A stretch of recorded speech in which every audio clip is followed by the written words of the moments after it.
warahmatullahi wabarakatuh.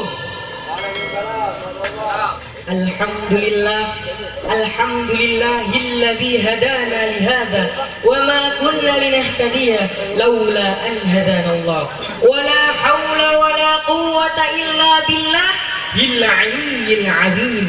Amma ba'du. Hadratal muhtaramin, para alim ulama, wabil khusus kepada dewan juri yang saya taati, kepada jajaran panitia yang saya hormati, dan tak lupa ikhwan-ikhwanku yang saya cintai. Ke supermarket beli donat bentuknya bulat. Jadilah pemuda yang taat supaya diberikan nikmat di dunia maupun di akhirat. Rasulullah sallallahu alaihi wasallam bersabda, ya'jabu rabbuka min syabbin laysas lahu sabwa. Sungguh Allah subhanahu wa ta'ala kagum dengan pemuda yang tidak memiliki sabwa. Sabwa artinya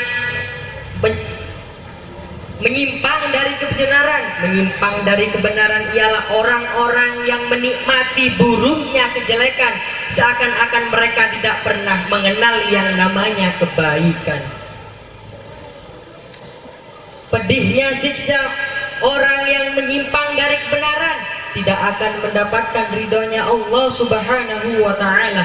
Apalagi kita pemuda, masa-masa yang berguna, masa-masa yang berharga. Karena pemuda ialah syubbanul yaum rijalul ghad. Pemuda masa kini ialah pemimpin masa depan. Jadi pemuda Nahdlatul Ulama harus benar-benar berjuang, benar-benar berikhtiar, benar-benar bertawakal untuk menjalani kehidupan masa kini. Masa yang serba mudah, terlalu gampang untuk terpengaruh oleh dunia. Maka kalian harus kuat. Gunakanlah akal sehat untuk memilah antara yang baik dengan yang batil. Jangan dikit-dikit maksiat, narkoba selalu dinikmat, berani meninggal sholat, balap liar semakin padat, mikir terlalu cepat, tapi heran makan gak pernah telat. Betul tidak? Lebih baik gunakanlah masa muda masa kini dengan belajar lebih giat, ibadah selalu semangat, berpikirlah dengan sehat agar lebih mudah untuk mendapatkan nikmat dan berkat. Amin amin ya rabbal alamin. Adapun langkah-langkah untuk menjadi pemuda yang baik, yang pertama menimbah ilmu, karena pada dasarnya suatu hal apapun, suatu hal manapun akan didasari dengan ilmu tersendiri. Ada dua faktor yang mempengaruhi dalam mencari ilmu. Yang pertama, faktor intrinsik yang datangnya dari dalam.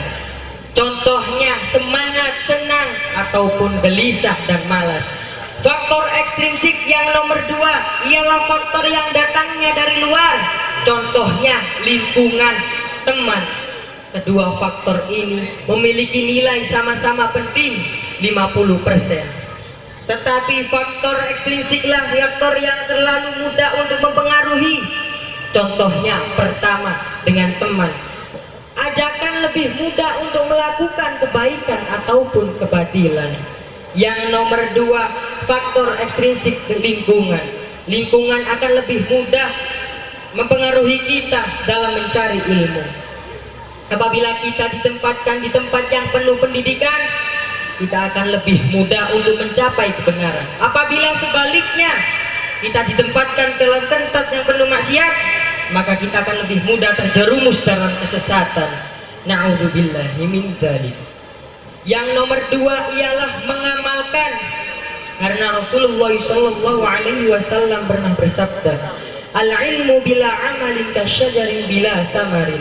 Apabila ilmu tidak diamalkan bagaikan pohon yang tak berbuah. Artinya percuma saja kalian mempunyai ilmu setinggi bukit, bahkan setinggi langit, kalaupun tidak diamalkan meski sedikit. Di sisi lain ilmu juga dapat disamakan dengan uang. Apabila kalian tidak mempunyai uang untuk disedekahkan, maka gunakanlah ilmu kalian untuk menolong orang-orang yang tergolong awam.